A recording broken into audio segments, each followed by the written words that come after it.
I've been here with the Novato Police Department now coming up on 28 years. Traffic safety has always been very important to me. For 6 years, that's what my primary focus was.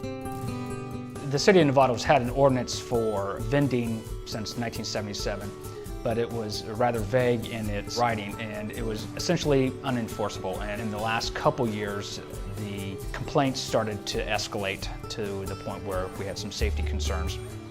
You'd have large congregations of students coming off the school campus and going to the mobile food vendors.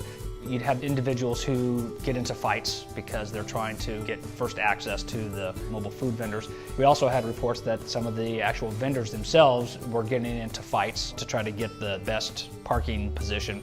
You have kids running out into the street to either cross the street or they're just not paying attention as they're congregating around the trucks, which then poses a significant safety hazard for not only them, but for motorists who happen to be driving by at the time. Initially, the primary goal was the school's desire to create a healthy food environment for their students.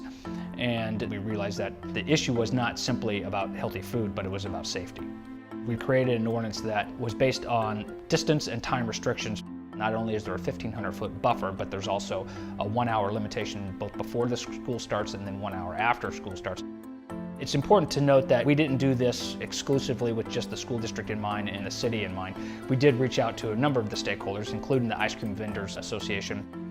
The ice cream vending business employs about 50,000 individuals who that is their primary income to raise their families. The vendors are able to operate an hour after the end of school. And any other location that's not within the 1,500-foot zone, they can operate anywhere in the city.